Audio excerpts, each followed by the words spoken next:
Bismillahirrahmanirrahim.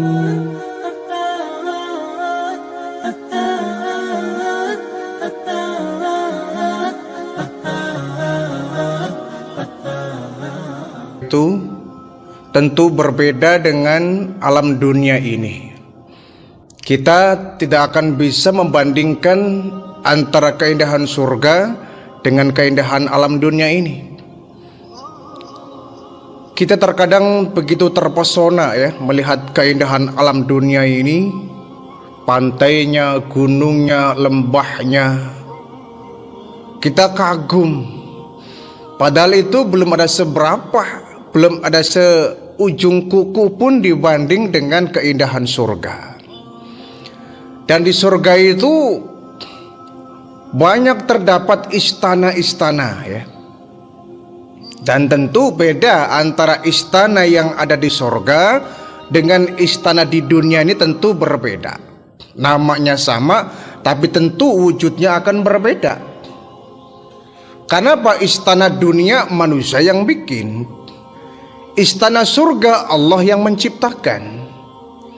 Pasti akan jauh berbeda antara ciptaan manusia dengan ciptaan Allah. Dan di dalam istana ini akan terdapatlah kamar-kamar ya. Kamar yang begitu luas, yang begitu harum baunya. Terdapat dipan-dipan yang begitu empuk. Tentu jangan pernah kita bandingkan antara kamar-kamar istana surga dengan kamar-kamar yang ada di dunia ini. Semewah-mewahnya kamar hotel yang ada di dunia ini, atau mungkin semewah-mewahnya kamar istana yang ada di dunia ini pun tidak seujung kuku pun jika dibanding dengan kamar-kamar yang ada di istana surga. Bapak Ibu tentu pengen ya bisa nanti masuk ke dalam kamar-kamar surga. Pengen ya? Ya siapa orangnya ya? Jangankan kita orang yang insya Allah melaksanakan ibadahnya rutin. Orang yang gak suka ibadah pun pasti kalau ditanya nanti di akhirat pengen surga apa neraka, pasti pengen surga. Nah, ada satu dialog yang menarik nih yang perlu kita cermati ini tentang kamar-kamar surga. Satu hari Rasulullah Shallallahu Alaihi Wasallam ketika berdialog dengan para sahabat, ketika Nabi menceritakan hal ihwal tentang kamar-kamar yang ada di istana surga. Nabi menceritakan bahwa di kamar surga itu terdapat berbagai macam intan emas permata, piala-piala, dipannya pun tinggi, empuk dan wangi. Tiba-tiba ada sahabat yang bertanya, "Ya Rasulullah, kalau begitu indahnya kamar-kamar surga, adakah orang-orang khusus yang nanti akan masuk ke dalamnya? Adakah orang-orang khusus yang nanti akan menjadi penghuni kamar-kamar surga? Untuk siapakah kamar-kamar surga itu ya Rasulullah? Liman hiya ya Rasulullah, untuk siapa semua itu?" Dan Nabi ada orang-orang khusus yang nanti oleh Allah akan ditempatkan di kamar-kamar istana surga. Ada 4 kata Nabi. Ada 4 jenis golongan manusia yang nanti akan mendapatkan kamar-kamar surga. Subhanallah. Mudah-mudahan kita termasuk di antaranya ya Bapak Ibu. Mudah-mudahan kita termasuk di dalamnya orang yang nanti akan menjadi penghuni kamar-kamar surga. Amin. Liman hiya ya Rasulullah, untuk siapakah kamar-kamar surga itu? Adakah orang-orang khusus? Ada kata Nabi. Pertama kata Nabi, orang yang nanti akan menjadi penghuni kamar-kamar surga atau bal kalam. Pertama, orang yang bisa menata ucapannya, orang yang bisa menjaga lidahnya, orang yang bisa mengatur perkataannya, orang yang bisa memperindah ucapannya kepada orang lain, sehingga orang yang mendengar ucapannya akan merasakan sejuk. Ini yang pertama. Atau bal kalam, Orang yang pandai menjaga kalam ucapan. Bapak Ibu sanggup ya? Menjaga lidah ini memang bukan pekerjaan yang mudah. Terus terang saja ya, bukan pekerjaan yang ringan. Sulit bagi kita bagaimana kita mengatur ucapan kita. Tapi inilah syarat pertama ingin mendapatkan kamar-kamar surga. Orang yang pandai menjaga lidah, menjaga ucapan, sehingga lidahnya tidak menyakitkan orang. Orang berkata bahwa setajam-tajamnya pedang, kalau dia melukai badan pasti ada harapan untuk sembuh. Tapi kalau lidah yang melukai hati orang, biasanya akan sulit untuk sembuh. Ya. Lidah ini memang tidak bertulang, Bapak Ibu ya, tidak bertulang. Tapi lidah yang tidak bertulang ini lebih tajam dari pedang. Kalau pedang melukai tubuh, masih ada harapan sembuh katanya. Tapi kalau lidah yang melukai hati seseorang, itu jangankan satu hari, mungkin dalam waktu yang lama kita akan masih terasa sakitnya. Kalau badan kita kegores pedang ya, kegores pedang, luka sih luka sampai berdarah barangkali mungkin ya, pedangnya tajam misalkan samurai lah katakan. Tergores oleh samurai sampai berdarah. Tapi kan mungkin 1 bulan, 2 bulan, 3 bulan bisa sembuh, kering kembali. Tapi kalau yang melukai adalah lidah, ini jangankan 1 bulan, 2 bulan, 1 tahun, 2 tahun, kadang seumur hidup kita masih terasa sakitnya. Bahkan kadang-kadang orang yang sudah mati pun kita masih teringat, ini orang dulu waktu hidup. Kalau ngomong sakit ya, kalau ngomong bikin orang sakit hati itu. Orangnya udah mati masih terbayang kejelekan ucapannya. Padahal nggak boleh ya, nggak boleh Bapak Ibu ya. Orang yang sudah meninggal dunia tidak boleh kita hujat, tidak boleh kita ceritakan. Kalau toh harus kita menceritakan orang yang sudah meninggal, ceritakan yang bagus-bagusnya saja ya. Jangan pernah kita menghujat ya, menghina orang yang memang sudah mati.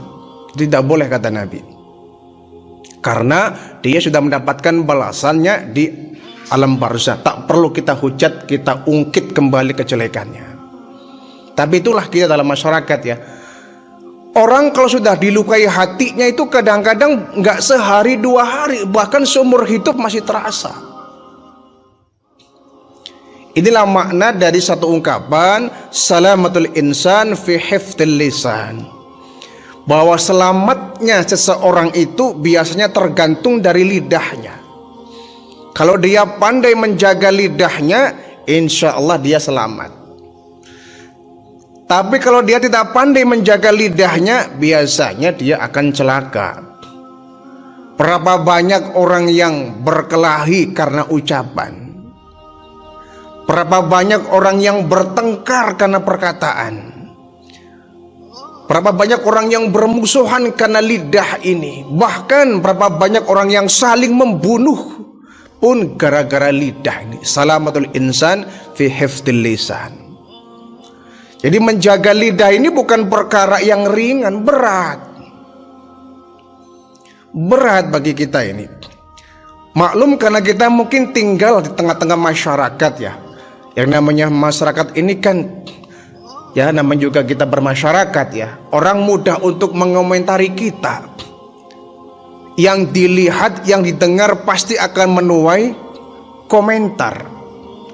Jangankan kita berbuat yang tidak baik, kita berbuat baik pun terkadang tidak luput dari komentar orang.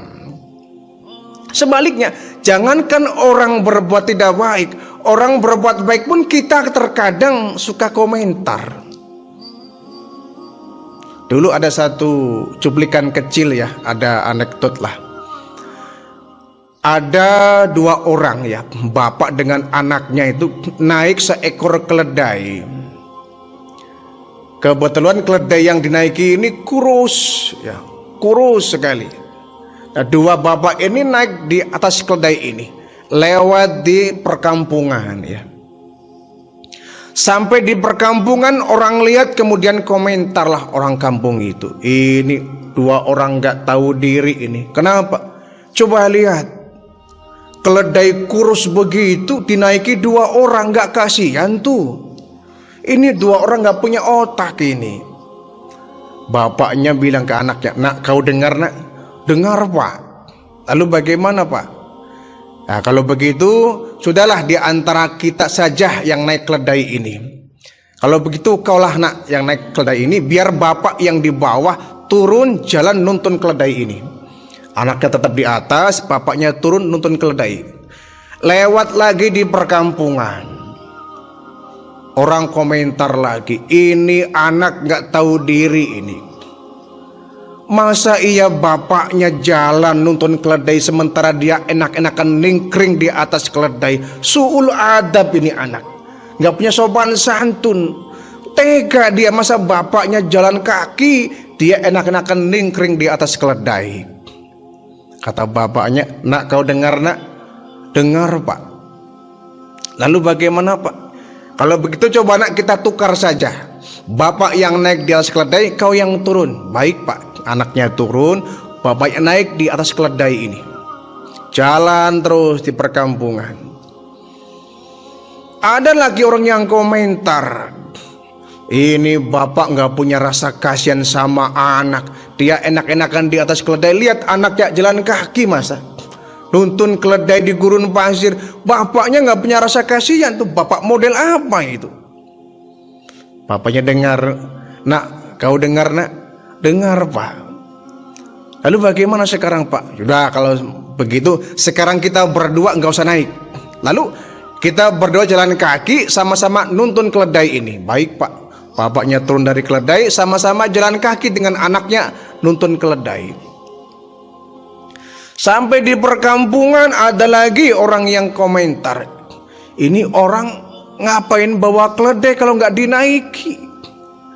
Lucu ini orang bawa keledai kok malah dituntun berduaan, malah disuruh jalan sendiri, nggak ditumpangi. Ya nggak usah bawa keledai, taruh aja di rumah keledainya. Orang aneh.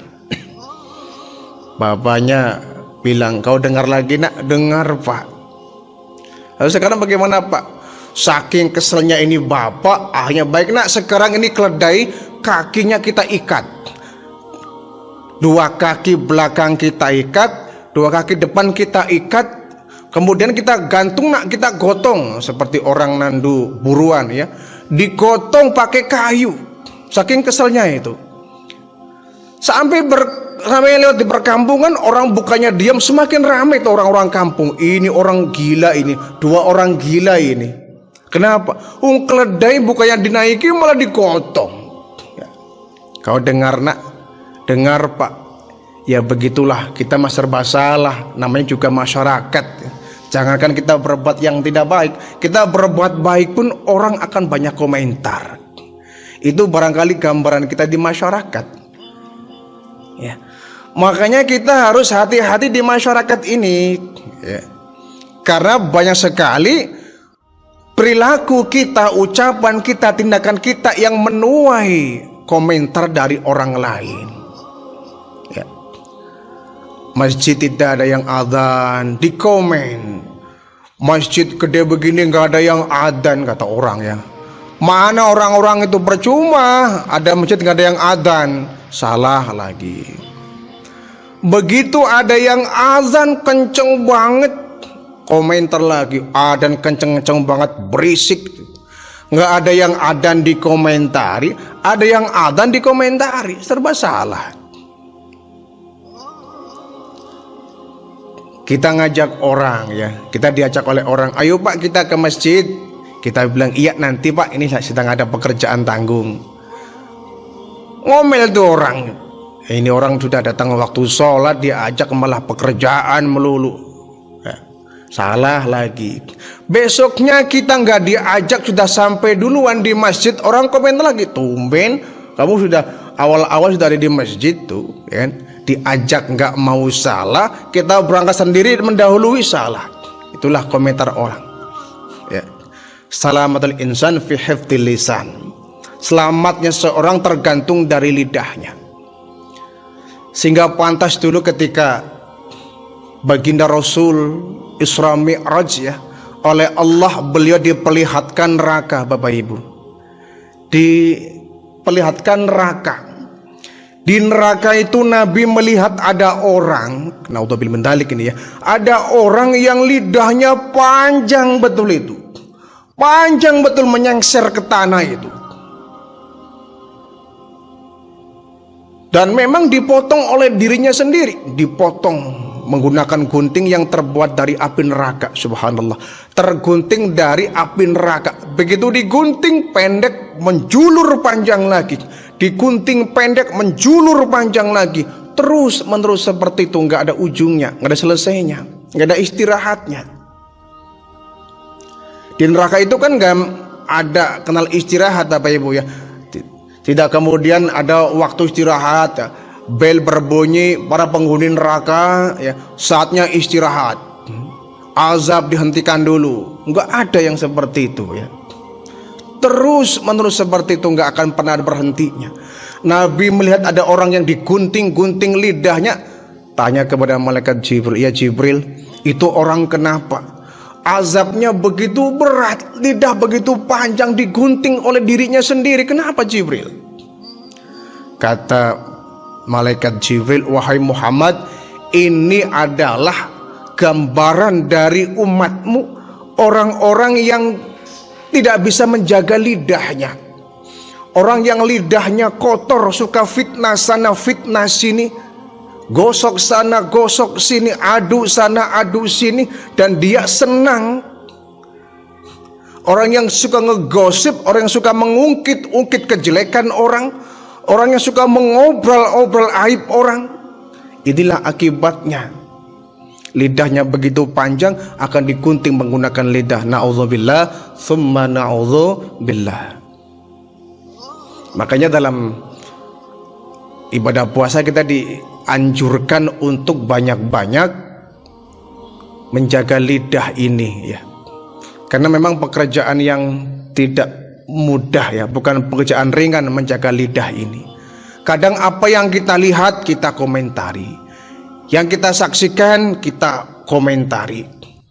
Bahkan kita terkadang merasa paling pintar kalau sudah mengomentari orang. Jadi perasaan yang kita lihat tuh orang semuanya salah, yang benar kita komentar berkali-kali itu. Jadi atau bal kalam, orang yang bisa menjaga lidahnya itu kelak akan mendapatkan, akan menjadi penghuni kamar surga. Amin ya rabbal alamin ya. Makanya kita saat ini menggunakan masker itu ya, itu kita sedikit terbantu ya. Orang menggunakan masker itu ya, selain menjaga adanya kemungkinan virus corona, juga bisa menjaga mulut kita ya. Orang kan kalau sudah pakai masker biasanya kalau bicara rada males ya. Karena ketika bicara kita sekaligus mencium aroma bau yang ada di mulut kita, kecium sendiri, jadi ngomong tuh rada males. Ini terbantu kita mestinya ya, terbantu untuk menjaga ucapan kita, tidak gampang komentar terhadap yang kita lihat pada diri orang lain. Satu. Kemudian yang kedua kata Nabi, orang yang nanti akan mendapatkan kamar-kamar surga atau amat tu'am, orang yang suka memberi makan kepada orang yang kelaparan. Amat tu'am ini orang yang suka memberi makan kepada orang yang kondisinya sedang lapar. Orang model begini kelak mendapatkan kamar surga. Kenapa? Yang dia beri sangat dibutuhkan orang. Oleh sebab itu kita kalau bersedekah itu syaratnya harus ada 3, minimal 3. Pertama harus ikhlas. Tentu ya, kita bersedekah kalau nggak ikhlas, mencari pamrih, mencari pujian orang, ada udang di balik batu, percuma kita bersedekah, nilainya kosong, nggak berpahala. Harus karena Allah Subhanahu wa ta'ala. Yang kedua, besar kecilnya pahala. Besar kecilnya yang kita berikan menentukan pahala Ya. Semakin besar pemberian kita, tentu akan semakin besar pahala kita. Semakin kecil pemberian kita, tentu akan semakin kecil pula pahala kita. Dan memang pemberian itu sesuai dengan kebutuhan, sesuai dengan kemampuan kita tentu, ya. Sesuai dengan kemampuan kita. Dulu di zaman Nabi Sulaiman itu pernah mengadakan satu, ya. Nabi Sulaiman menggali bantuan, ya, menggali sumbangan kepada seluruh rakyat-rakyatnya. Jangankan manusia, binatang semuanya nyumbang. Binatang semuanya nyumbang untuk Nabi Sulaiman, ya. Datang gajah, gajah nyumbang kerbau. Datang kerbau, kerbau nyumbang kambing. Datang kambing, kambing nyumbang ayam. Datang ayam, ayam nyumbang burung. Datang burung, burung nyumbang belalang. Datang belalang nyumbang semut. Nah, gajah yang datang nyumbang kerbau ngelihat belalang yang datang nyumbang semut tertawa. Hai belalang, buat apa kau nyumbang semut? Kecil banget pemberianmu. Lihat nih saya nyumbang kebo, nyumbang kerbau, kata gajah. Datang Nabi Sulaiman, hei semua rakyatku, para hewan, sumbangan itu sesuai dengan kemampuannya, ya, sesuai dengan kemampuannya. Kalau kamu gajahnya nyumbang kerbau, pantas pemberiannya gede, kamu juga gede, ya. Belalang nyumbang semut, pantas. Kenapa? Belalangnya kecil, sumbangannya kecil. Yang aneh itu kalau ada gajah nyumbang semut, ada belalang nyumbang kerbau. Udah tahu gajah nyumbangnya semut, udah tuh dia orang kaya raya, mobilnya mewah, rumahnya megah, gajinya pun besar. Datang pengajian, datang ada sumbangan untuk pengajian, datang cuma ngasih 1.000. Ada panitia pembangunan masjid nyumbang 1.000, padahal rumahnya mewah, apa enggak malu? Jadi yang namanya sedekah ini kecil besarnya akan ditentukan pula dengan besar kecil pemberian kita. Dan yang ketiga, syarat dari zakat ini adalah azas manfaat, ya. Azas manfaat ini yang kita berikan kepada orang lain itu sesuai dengan kebutuhan. Biarpun kita bersedekah ikhlas karena Allah, tapi kalau pemberian kita tidak begitu dibutuhkan, akan mubazir. Dapat pahala, cuma akan mubazir. Manfaatnya kurang. Misalkan ada pembangunan masjid, ya, panitia berkeliling, ya, minta sumbangan ke orang-orang. Ada yang nyumbang pasir, ada yang nyumbang semen, ada yang nyumbang batu. Lah kita nyumbangnya nggak sesuai dengan kebutuhan. Misalkan kita nyumbang baju, misalkan nyumbang celana, walaupun kita memberinya ikhlas, tapi yang kita berikan nggak manfaat. Akan manfaat kalau kita nyumbang batu, nyumbang pasir, nyumbang batu bata, nyumbang besi atau uangnya, daripada kita nyumbang sesuatu yang kurang manfaat. Kurang manfaat. Ada orang sedang kelaparan, ya, misalkan kena banjir, mungkin dia di pengungsian, dia kelaparan, nggak ada yang memberikan bantuan. Kita datang ngasih bantuan, bawanya malah TV. Kita bawa TV, ya buat apa? Yang mereka butuhkan tuh makanan, minuman, obat-obatan. Jadi akan mubazir kalau kita menyumbang, bersedekah yang manfaatnya kurang dirasakan oleh orang yang kita berikan manfaat itu. Nah, kalau kita memberikan sumbangan, ya, memberikan makanan kepada orang yang memang kelaparan, ini akan sangat besar pahalanya. Kenapa? Yang kita butuh, yang kita berikan kepada dia memang sesuatu yang dibutuhkan. Dengan kita beri dia makanan, dia kenyang, tenaga kembali pulih, dia bisa bekerja, ya, dari hasil yang kita sampaikan kepada dia. Ini lebih besar manfaatnya daripada ada orang kelaparan, kita kasih baju nggak nyambung. Yang dibutuhkan makan, ganjal perut, bukan baju. Biarpun baju harganya mahal, ya buat apa, kurang manfaat. At'amat tu'am, orang yang suka memberi makan kepada yang kelaparan. Ini masyarakat kita alhamdulillah ya, ada satu budaya yang sangat bagus. Kalau bulan puasa ini, kalau bulan puasa biasanya orang berbondong-bondong menjelang maghrib ke masjid, bawa makanan, bawa minuman ya, untuk takjilnya orang yang berpuasa di masjid, para musafir. Ini sangat bagus. Dia akan dapat pahala double, pahala dia berpuasa, pahala dari makanan yang dia kasihkan dan dimakan oleh orang. Ya, kan di masjid itu biasanya banyak tuh para musafir yang dia mampir ke masjid untuk melaksanakan sholat maghrib ya, untuk bertakjil. Nah itu kalau kita memberikan makanan untuk orang yang berpuasa, berarti kan kita memberi makan kepada orang yang lapar ya. Apalagi musafir yang memang rumahnya jauh ya, yang kita kasih untuk mengganjal dia setelah dia berpuasa, ini pahalanya luar biasa, double. Kita pahala diri kita berpuasa sendiri, dan pahala kita dari sebab kita memberikan makanan, yang makanan yang kita bawa itu menyebabkan dia kembali segar setelah dia berpuasa. Bahkan orang yang semacam ini dirindukan oleh surga, kata Nabi ya, orang yang suka memberi makan kepada yang kelaparan. 2, adapun yang ketiga, kata Nabi, orang yang nanti akan menjadi penghuni kamar surga, ada masyiyam, orang yang membiasakan berpuasa, baik itu puasa wajib maupun puasa sunnah. Kalau wajib harus ya, Ramadan ini tidak ada tawar-menawar, harus ya. Selain itu kita biasakan melaksanakan puasa-puasa yang sunnah ya.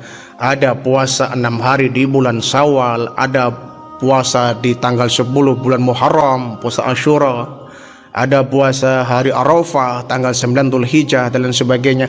Ada puasa Ayyamul Bid ya, 3 hari di pertengahan bulan, seperti yang dilaksanakan oleh baginda Rasulullah SAW ya. Semakin kita membiasakan puasa, insya Allah kita akan menjadi orang yang nanti akan menjadi penghuni kamar-kamar surga. Kenapa? Karena esensi dari berpuasa ini adalah menahan diri dari hawa nafsu ya, mengendalikan diri dari hawa nafsu. Bukan puasanya orang-orang awam ya. Jadi puasa ini ada 3 macam Bapak Ibu. Ada 3 kelompok orang yang berpuasa. Ada yang pertama nih, siyamul awam, puasanya orang-orang yang awam. Puasa orang awam ini apa? Dia berpuasa hanya sekedar menahan lapar dan haus saja. Sampai di situ. Puasanya hanya dia berusaha untuk tidak makan, tidak minum di siang hari, tidak ngerokok di siang hari. Selesai ya. Perkara dia berpuasa kemudian ngomongin orang, perkara dia berpuasa tapi dia menggunjing orang, matanya nggak terjaga, lidah nggak terjaga. Yang penting berpuasa melaksanakan gugur kewajiban ya. Ini namanya puasanya orang-orang awam. Yang kedua, ada puasanya orang-orang khusus ya. Al-khawas, orang-orang khusus ini. Nah, orang yang khusus ini berpuasa, di samping dia tidak makan dan tidak minum, dia juga bisa menahan, mengendalikan matanya tidak melihat yang haram, telinganya tidak mendengar yang haram ya. Kemudian lidahnya tidak mengucapkan yang haram. Di samping dia berpuasa menahan lapar, haus, tidak makan, tidak minum di siang hari, panca inderanya pun diajak untuk berpuasa. Ini namanya puasanya al-khawas, orang-orang khusus. Dan yang ketiga, ada puasanya orang yang khusus dan lebih khusus lagi, al-khawasul khawas, orang yang khusus dan lebih khusus lagi. Ini is the best ya, kelompok terbaik. Di samping dia tidak makan dan tidak minum di siang hari, panca inderanya berpuasa dan hatinya pun ikut berpuasa. Mungkin kelompok kita agak susah ini ya. Kalau kelompok ini, dia tidak makan, tidak minum di siang hari, panca inderanya pun ikut berpuasa, hatinya pun diajak untuk berpuasa. Kelompok model begini, kalau dia berpuasa kemudian mikirin makanan, dia anggap gagal puasanya. Kalau kita kan enggak, kalau berpuasa kadang-kadang ya masih pagi itu sudah merencanakan nanti kira-kira berbuka puasa menunya apa ya. Kita kan begitu. Masih pagi itu sudah mikir nanti maghrib kira-kira yang diminum apa, yang dimakan apa, menunya apa, laukannya apa. Kalau toh mau makan di luar di restoran mana, kan begitu. Nah, orang yang puasanya khusus dan lebih khusus sedang berpuasa kemudian pikirannya ke arah makanan, dia anggap puasanya gagal. Dia anggap puasanya gagal. Ya. Kalau kita nggak termasuk yang ketiga dan yang nggak termasuk yang kedua, paling tidak kita masuk kelompok yang tengah-tengah ya. Artinya kita di samping berpuasa tidak makan dan tidak minum, kita berusaha agar panca indera kita ikut berpuasa. Nafsu ini kita kendalikan, bukan kita tahan ya. Nafsu kan nggak mungkin kita tahan, kendalikan. Seperti mobil kan, mobil itu kan ada rem, ada setir.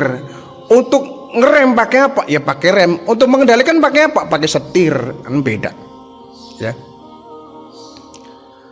Jadi kalau kita berpuasanya bisa menahan semuanya, panca indera kita ajak. Kata Nabi mengatakan apa? Kam min shaim laisa min siyamihi ilal ju'i wal atas.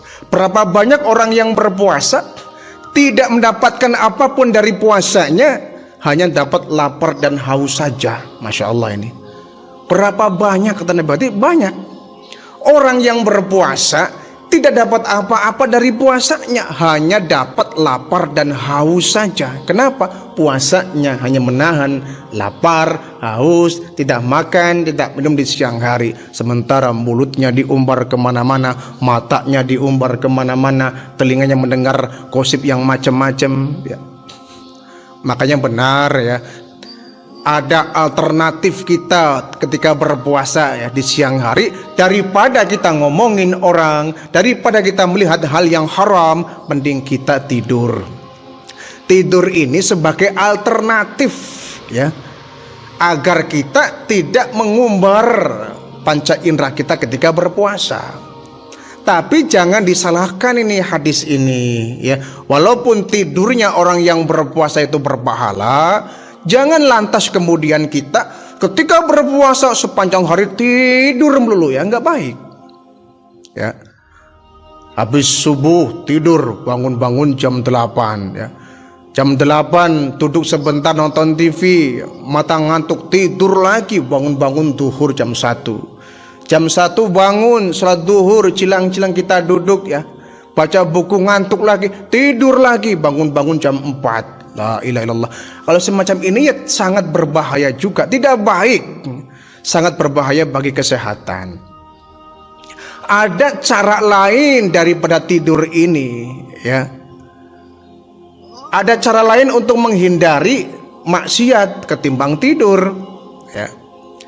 Misalkan dengan hadir di pengajian, kita bertadarus Al-Quran, kita ikut dialog-dialog Islam, mendengarkan tausiah-tausiah ya. Itu lebih baik.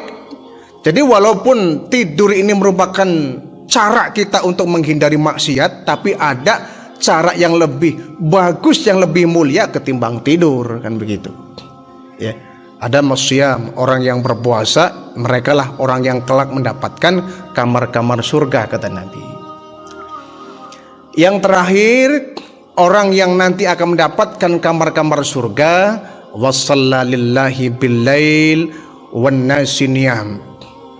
Orang yang suka sholat karena Allah, billaili di tengah malam, wan nasi niyam ketika manusia sedang pada tidur. Orang yang suka bangun tengah malam, melaksanakan rukuk dan sujud, melaksanakan ibadah taqarrub ilallah, tengah malam dia bangun, sementara yang lain manusia sedang tidur. Ini amalan yang berat juga ini.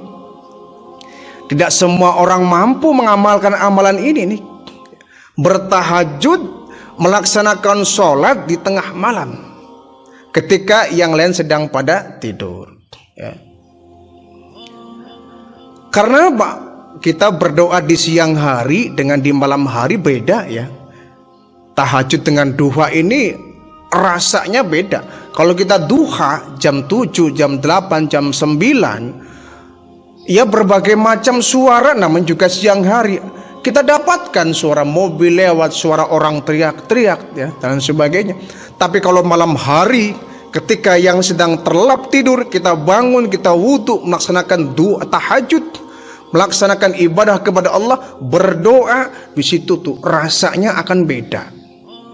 Ya, anak muda bilang baper ya, bapernya dapat. Ya, bapernya dapat, bawa perasaan ya. Beda dengan kita doa ketika siang hari. Di samping kita doa banyak yang lain ya, banyak saingannya. Ya walaupun saingan banyak juga Allah tetap mendengar semua doa-doa kita ya. Satu bumi ini orang meminta kepada Allah, berdoa kepada Allah, Allah mah nggak bingung. Allah tahu permintaan dari setiap manusia, walaupun satu dunia dalam waktu yang sama berdoa kepada Allah, Allah tahu. Ya. Tetapi kalau di malam hari memang tuh saat yang paling tepat untuk kita curhat kepada Allah. Suasananya hening, sepi, senyap ya, hanya ada suara-suara jangkrik ya. Yang kita ucapkan pun, kita bisikan kata-kata pun akan kita terdengar sendiri ya. Akan merasakan betapa dosa-dosa terbayang di siang hari, tanpa terasa air mata pun menetes ya.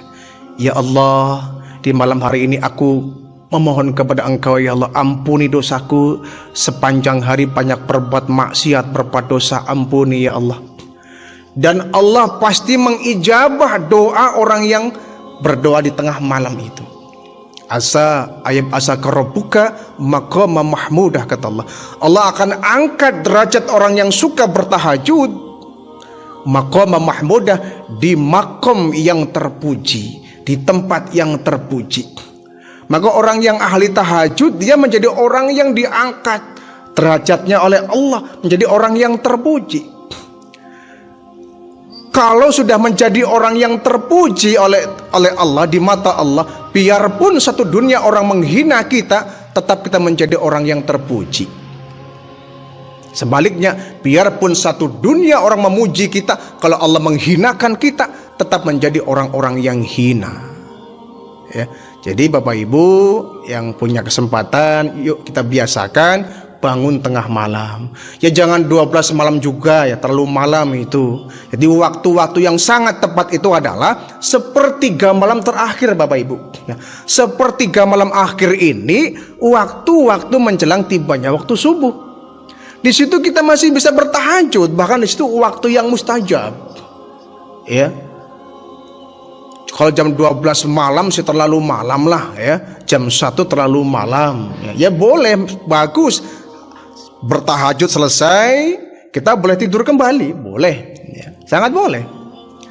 Cuma yang sangat bagus itu sepertiga malam akhir itu menjelang tibanya waktu subuh. Kita bertahajud, selesai itu langsung kita menunggu tibanya waktu azan subuh. Itu sangat bagus ya.